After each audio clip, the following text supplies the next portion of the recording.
En mars 1955, Albert Einstein reçut une nouvelle dévastatrice. Son meilleur ami, Michel Bessot, venait de mourir. Les deux hommes se connaissaient depuis plus de 50 ans. Bessot était la seule personne qu'Einstein avait remerciée publiquement pour son aide dans le développement de la théorie de la relativité. Ils étaient plus que des amis. Ils étaient des frères intellectuels. 6 jours après la mort de Bessot, Einstein écrivit une lettre à sa famille, et cette lettre contient l'une des affirmations les plus extraordinaires qu'Einstein ait jamais faites sur la nature de la mort. Une affirmation qui, si vous la comprenez vraiment, peut changer complètement votre façon de voir la perte des êtres chers.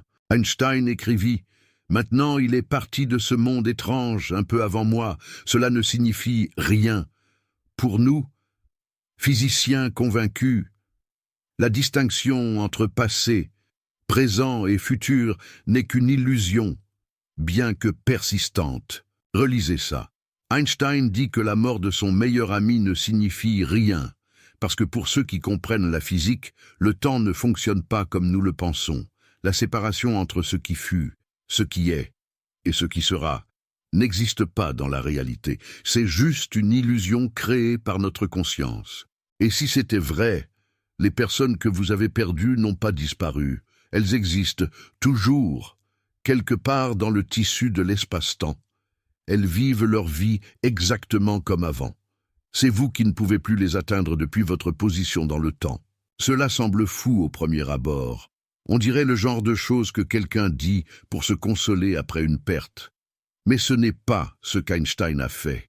Il décrivait une conséquence directe de la physique qu'il avait lui-même créée. Et les physiciens modernes s'accordent à dire que cette interprétation est valide.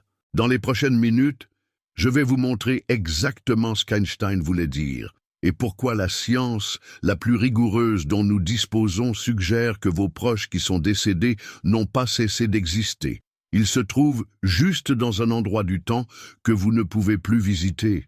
Pour comprendre cela, nous devons d'abord détruire la façon dont vous pensez au temps. La plupart des gens imaginent le temps comme une rivière. Le passé est derrière nous, s'écoulant à jamais. Le présent est là où nous sommes maintenant, dans cet instant fugace. Le futur n'existe pas encore, attendant d'être créé. Dans cette vision, quand quelqu'un meurt, il disparaît de la rivière, il s'en va pour toujours. Il ne reste que des souvenirs. Mais Einstein a découvert que ce n'est pas la réalité. Quand il a développé la théorie de la relativité au début du XXe siècle, quelque chose d'étrange a émergé des équations. Le temps n'était pas séparé de l'espace. Il formait une seule chose, un tissu unifié appelé espace-temps. Et dans ce tissu, le passé, le présent et le futur ne sont pas fondamentalement différents. Tous existent simultanément. Imaginez un bloc de glace géant. À l'intérieur de ce bloc, toute l'histoire de l'univers est congelée. Tout ce qui s'est déjà passé, tout ce qui se passe maintenant, tout ce qui va encore se passer, tout est là, existant au même moment. La sensation que le temps passe, que le présent se déplace du passé vers le futur, est une illusion créée par notre conscience alors que nous naviguons à travers ce bloc. Les physiciens appellent cela l'univers bloc ou éternalisme. Et ce n'est pas une théorie marginale. C'est l'interprétation standard de la relativité acceptée par la plupart des physiciens. Karl Popper, l'un des plus grands philosophes des sciences du XXe siècle, a eu une conversation avec Einstein à ce sujet. Popper a écrit ensuite qu'il avait tenté de convaincre Einstein d'abandonner le déterminisme, qui équivalait à la vision que le monde était un univers bloc parménidien, quadridimensionnel dans lequel le changement était une illusion humaine. Popper a dit qu'Einstein avait reconnu que cela avait été sa vision.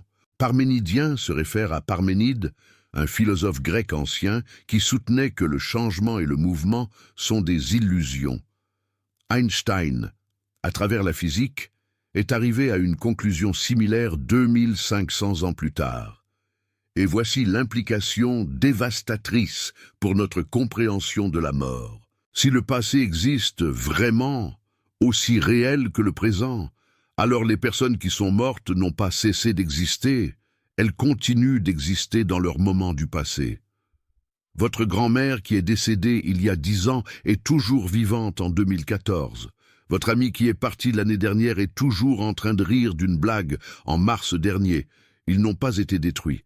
Ils sont là, dans le bloc, existant pour toujours dans ces moments. C'est vous qui vous êtes déplacés. Vous avez continué à naviguer à travers le bloc dans la direction que nous appelons le futur.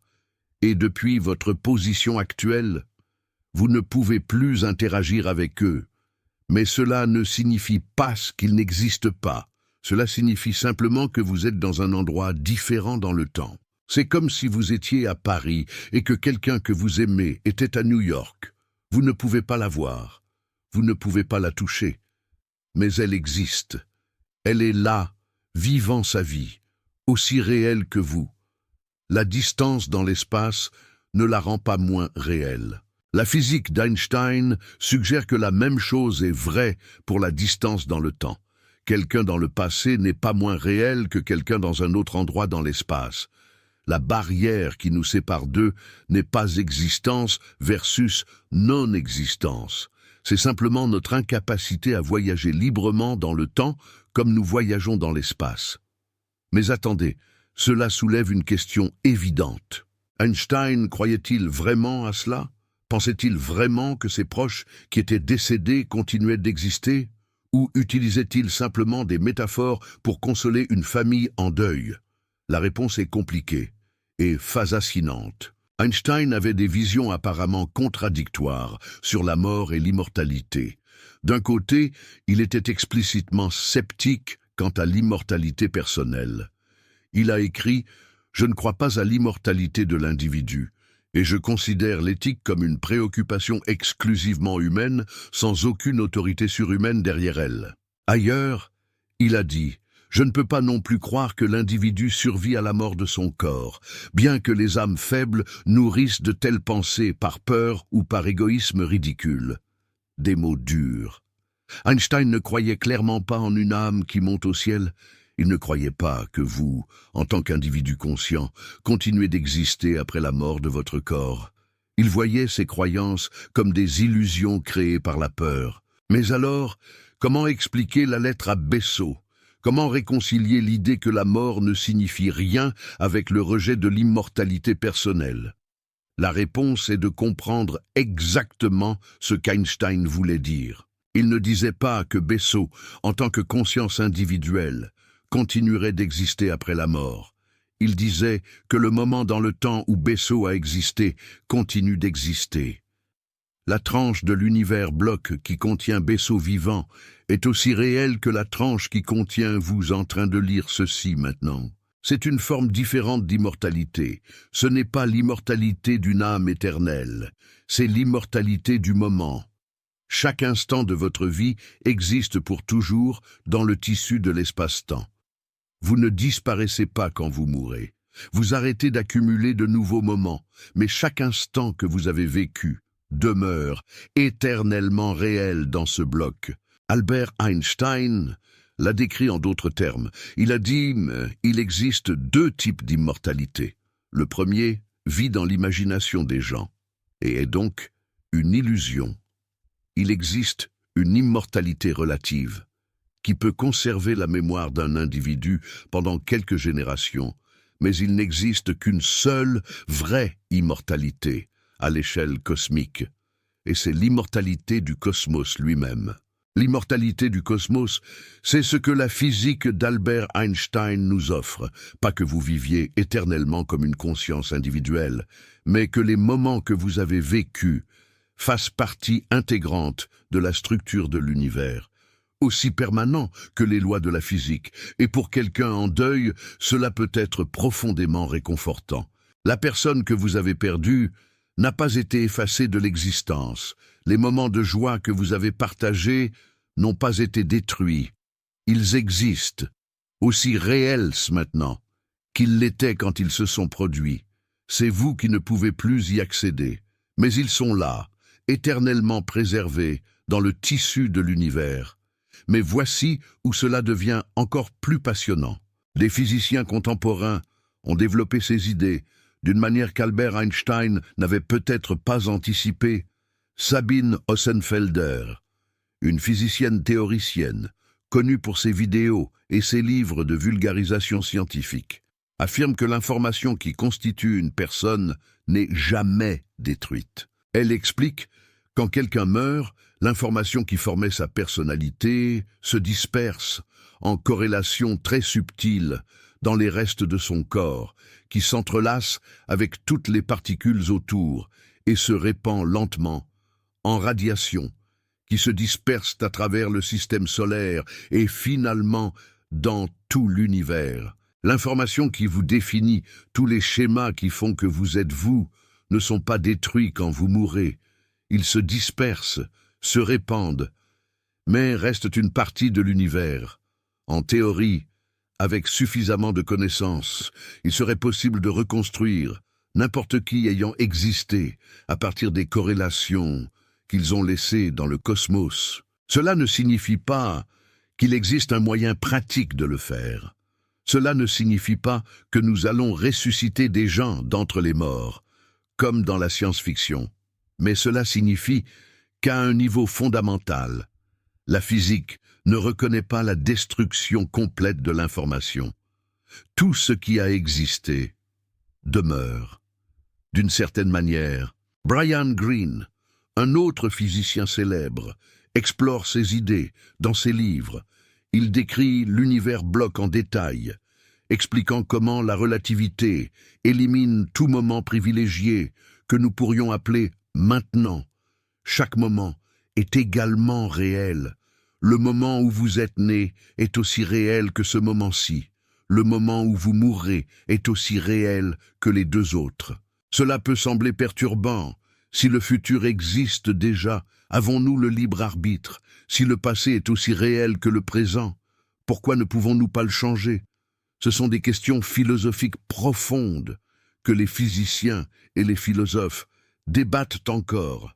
Mais pour quelqu'un qui est en deuil, une question plus immédiate importe. Ma personne aimée, existe-t-elle encore? Et la réponse de la physique, du moins dans l'interprétation de l'univers bloc, est oui, pas comme un fantôme, pas comme un esprit flottant quelque part, mais comme une région de l'espace-temps, qui est permanentement réelle. Vos moments de vie sont là, préservés à jamais, dans la structure du cosmos. Revenons à la lettre d'Albert Einstein. Il a écrit à la famille de Michele Besso le 21 mars 1955. Moins d'un mois plus tard, le 18 avril, Albert Einstein est mort lui aussi. La lettre à Michele Besso fut l'une de ses dernières communications significatives. Et dans cette lettre, face à sa propre mort imminente, Albert Einstein a choisi d'offrir cette perspective. Il n'a pas dit que Michel Besso était au paradis. Il n'a pas promis de retrouvailles dans une vie après la mort. Il n'a pas offert de réconfort religieux. Au lieu de cela, il a offert de la physique. La physique qu'il a passé sa vie à développer. La physique qui a montré que le temps ne fonctionne pas comme nous le pensons. Et peut-être y a-t-il quelque chose de profondément honnête là-dedans? Albert Einstein ne croyait pas aux illusions réconfortantes. Il valorisait la vérité au-dessus du réconfort. Et la vérité qu'il voyait à travers le prisme de la physique qu'il a créée était que la mort n'est pas la fin absolue. Qu'elle semble être, c'est une transition, un changement de position dans le bloc de l'espace-temps. Pas une destruction. Cela résout-il la douleur du deuil? Probablement pas complètement. Savoir que quelqu'un existe dans un moment du passé n'est pas la même chose que de pouvoir l'embrasser maintenant. La séparation fait encore mal. L'absence est toujours réelle, mais cela peut changer le contexte de la douleur. Si vous voyez la mort comme une annihilation totale, la personne que vous aimiez a été réduite à rien, détruite, effacée. Il ne reste que des souvenirs et finalement, même ceux-ci disparaîtront. C'est une vision dévastatrice. Mais si vous voyez la mort, comme Albert Einstein la voyait, à travers le prisme de la physique quelque chose de différent émerge. La personne n'a pas été détruite. Elle existe dans ces moments. Elle est là, éternellement réelle, dans une partie de l'univers que vous ne pouvez plus visiter. La séparation est réelle, mais elle n'est pas totale. Elle n'a pas été effacée. Elle est juste, à un autre endroit dans le temps. Pour beaucoup de gens, cette perspective offre quelque chose que ni la religion ni le matérialisme pur ne parviennent à offrir. Elle est basée sur la science rigoureuse, pas sur la foi, mais elle offre une forme de permanence que le matérialisme traditionnel nie. C'est le meilleur des deux mondes, d'une certaine manière. Albert Einstein est mort, avec 12 pages d'équations sur sa table de chevet. Jusqu'à la fin, il travaillait. Ses dernières paroles étaient en allemand. Et l'infirmière qui était avec lui ne les a pas comprises. Elles se sont perdues à jamais. Mais ses idées demeurent. Et l'une des idées les plus profondes qu'il a laissées est celle-ci, que la mort n'est pas la fin, qu'elle semble être, que le temps est plus étrange, que notre intuition ne le suggère, que les personnes que nous aimons et que nous avons perdues n'ont pas été détruites, mais existent dans une région de l'univers que nous ne pouvons plus atteindre. C'est une immortalité différente de ce que les religions promettent. Ce n'est pas une vie éternelle dans des paradis célestes. Ce n'est pas la réincarnation dans de nouveaux corps. C'est l'immortalité du moment, la permanence éternelle, de chaque instant vécu. Et peut-être, au bout du compte, est-ce la seule immortalité que la science peut offrir, l'immortalité d'exister dans le tissu du cosmos, d'être une partie permanente de l'univers bloc, de ne jamais vraiment disparaître, même quand on ne peut plus y accéder. Albert Einstein a offert cette perspective à la famille de Michel Bessot, et à travers cette lettre, qui a survécu, il offre la même perspective. À vous, si le temps est une illusion, pouvons-nous revoir les morts? Physiquement, voyager dans le passé semble encore impossible. Avec la technologie actuelle, les équations d'Albert Einstein permettent certains scénarios théoriques de voyage dans le temps, mais rien que nous puissions réaliser dans la pratique. Donc, au sens littéral, non. Vous n'allez probablement pas retrouver physiquement les personnes que vous avez perdues, mais les revoir n'est pas la seule question qui importe. La question la plus profonde est: existe-t-il encore? Et la réponse d'Albert Einstein, basée sur la physique, qui a révolutionné notre compréhension de l'univers, est: oui, ils existent, dans leur moment, dans le bloc de l'espace-temps, aussi réel aujourd'hui qu'ils l'étaient lorsque vous pouviez les embrasser. Ça ne les ramène pas, non, ça n'élimine pas la douleur de l'absence, mais ça change quelque chose de fondamental dans la manière dont vous pouvez comprendre la perte. Ils n'ont pas été détruits, ils n'ont pas été effacés, ils ne sont pas devenus rien. Ils sont là, quelque part dans le temps, existant éternellement dans leur moment, et c'est peut-être ce qu'Albert Einstein voulait dire quand il a écrit que la mort de Michel Bessot ne signifiait rien. Ce n'était pas de l'indifférence, c'était de la physique. C'était la compréhension que la mort, telle que nous la comprenons normalement, est une illusion aussi persistante que le temps linéaire qui semble nous entraîner vers l'avant. L'illusion est persistante. Elle fait mal comme si elle était réelle, mais sous l'illusion, il existe une vérité différente. Une vérité où rien ne finit vraiment, où chaque moment est éternel, où ceux que vous avez perdus continuent d'exister, permanentement préservés dans le tissu de l'univers qu'Albert Einstein a révélé. Mais il y a plus que je dois vous raconter sur cette perspective, parce que comprendre l'univers bloc intellectuellement est une chose. Vivre avec cette compréhension est tout à fait autre chose. Quand Albert Einstein a écrit cette lettre à la famille de Michel Bessot, il était lui-même en train de mourir. Un anévrisme de l'aorte était lentement en train de le tuer. Les médecins voulaient opérer. Albert Einstein a refusé. Il a dit: « Je veux partir quand je veux partir. C'est de mauvais goût de prolonger la vie artificiellement. J'ai fait ma part. Il est temps de partir. Je vais faire ça avec élégance. Ces mots révèlent quelque chose de profond sur la façon dont Albert Einstein envisageait la mort. Pas avec peur, pas avec désespoir, mais avec une acceptation sereine qui venait directement de sa compréhension de la physique. Si le temps est une illusion, la mort n'est pas une fin absolue. C'est simplement la limite de vos moments dans le bloc. Et Albert Einstein a vécu ça. Dans les dernières semaines de sa vie, il a continué à travailler. Il a continué à chercher la théorie unifiée qui l'a occupé pendant des décennies. Pas parce qu'il pensait qu'il allait la terminer, mais parce que le travail en lui-même avait du sens. Le processus de recherche de la vérité était son but, indépendamment de combien de temps il lui restait. Ce n'est pas de l'évasion. Ce n'est pas un déni de la mort, c'est une manière différente de se relier à la mortalité. Une manière basée sur la compréhension physique plutôt que sur l'espoir religieux ou la peur existentielle.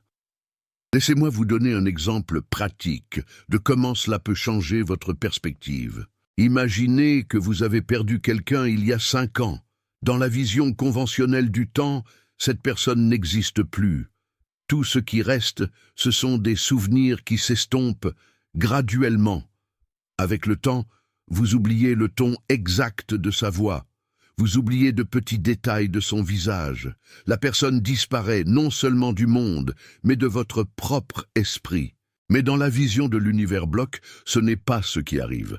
La personne existe en 2020, aussi réelle là-bas que vous êtes réel maintenant. Le moment où vous avez ri ensemble pour la dernière fois est éternellement préservé à cet endroit de l'espace-temps. Ce n'est pas un souvenir, c'est un fait physique de la structure de l'univers. Vos souvenirs peuvent s'estomper, c'est inévitable. Votre cerveau ne peut pas préserver l'information parfaitement, mais le moment original ne s'estompe pas.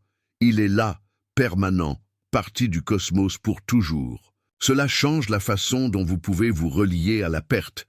La personne ne disparaît pas de plus en plus. Elle est éternellement présente dans ces moments. Ce qui disparaît, c'est seulement votre capacité à accéder à des détails à travers la mémoire. Mais la réalité sous-jacente ne change pas. C'est comme la différence entre une photo qui s'estompe et le moment original. La photo peut s'estomper, elle peut se perdre, mais le moment qu'elle a capturé est un fait permanent de l'univers. La photo était seulement une représentation imparfaite. Le moment en lui-même est éternel. Et c'est peut-être ce qu'Albert Einstein voulait offrir à la famille de Michel Bessot, pas un déni de la douleur, pas une minimisation de la perte, mais une perspective qui place la perte dans un contexte différent. Michel Bessot n'a pas été détruit.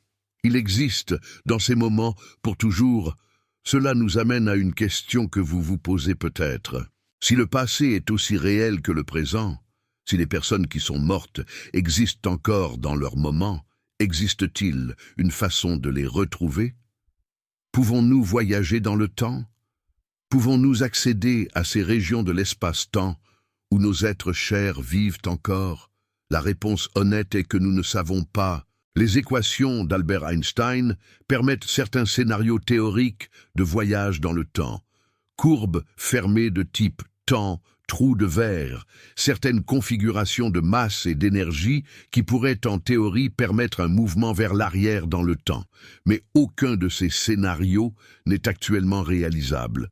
La technologie nécessaire est complètement au-delà de ce que nous pouvons faire aujourd'hui. Peut-être est-ce au-delà de ce que nous pourrons jamais faire. Mais l'impossibilité pratique ne change pas la réalité métaphysique. Les personnes dans le passé existent, même si nous ne pouvons pas les atteindre. Tout comme les personnes dans des galaxies distantes existent, même si nous ne pourrons jamais voyager jusqu'à elles.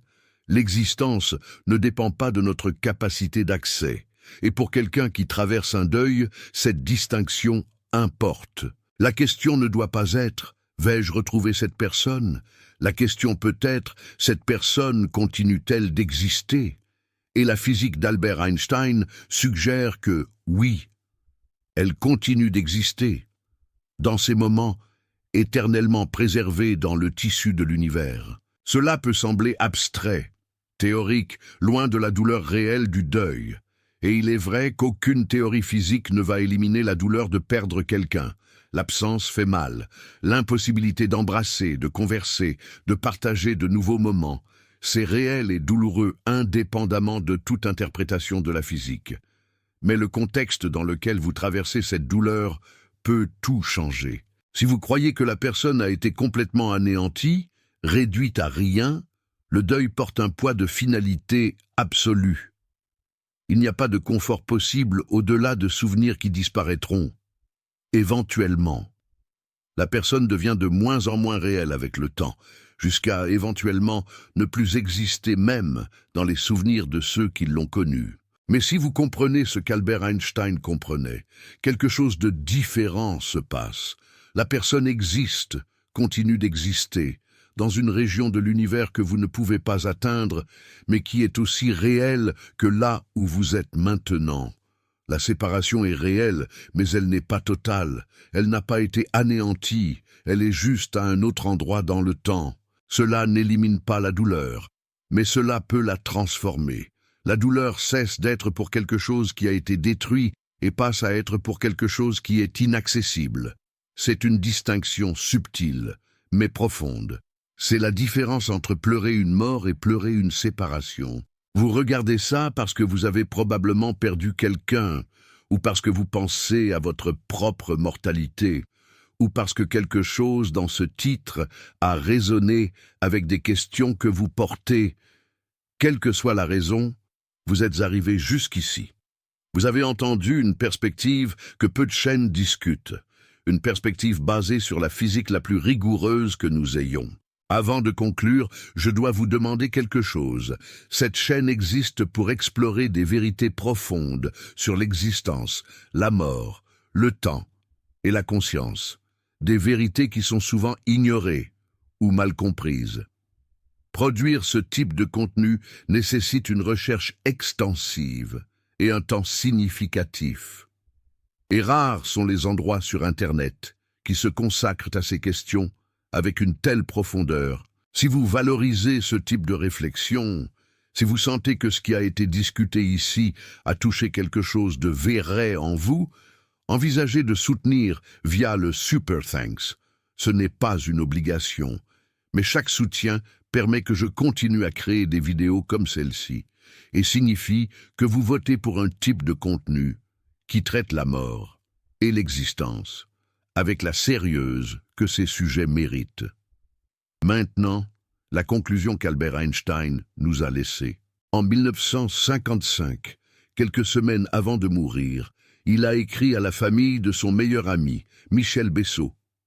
Pour nous, physiciens convaincus, la distinction entre passé, présent et futur n'est qu'une illusion, quoique persistante. Ce n'était pas une phrase casuelle.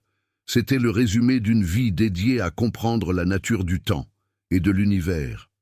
Et la conclusion à laquelle il est parvenu est que la mort n'est pas ce qu'elle semble être. Si vous avez perdu quelqu'un, cette personne n'a pas été anéantie. Elle existe, dans ces moments, dans le bloc de l'espace-temps, qu'Albert Einstein a révélé à travers ses équations. La séparation est réelle. La douleur est réelle. Mais la destruction totale ne l'est pas. Vos êtres chers sont là, quelque part dans le temps, vivant leurs moments éternellement, riant des mêmes blagues, ressentant les mêmes joies, aimant les mêmes personnes. C'est vous qui avez bougé. Vous avez continué sur la ligne du temps, tandis qu'ils sont restés dans leur moment, et de votre position actuelle, vous ne pouvez plus les atteindre. Mais cela ne signifie pas qu'ils ont cessé d'exister. Cela signifie seulement qu'ils sont ailleurs, dans le vaste bloc de l'univers. Et peut-être, au fond, est-ce cela qu'Albert Einstein voulait que nous sachions, que la mort est une illusion persistante, que ceux que nous aimons ne nous quittent jamais vraiment, que l'univers préserve chaque moment pour toujours. Ce n'est pas le paradis que les religions promettent, ce n'est pas la réincarnation que certaines traditions décrivent, c'est quelque chose de différent, plus étrange, plus ancré dans la physique, et peut-être, pour beaucoup de personnes, plus réconfortant pour cela. Croyez-vous que le temps est une illusion? Que vos êtres chers qui sont décédés existent encore quelque part dans l'espace-temps? Commentez ci-dessous. Je veux connaître votre perspective. Commentez « existant » si vous croyez qu'ils sont encore là, ou « fini » si vous pensez que la mort est la fin absolue, et si vous avez perdu quelqu'un, et que cette perspective a changé quelque chose dans votre façon de penser à cette perte, racontez-le dans les commentaires. Je réponds à tous dans les 2 premières heures.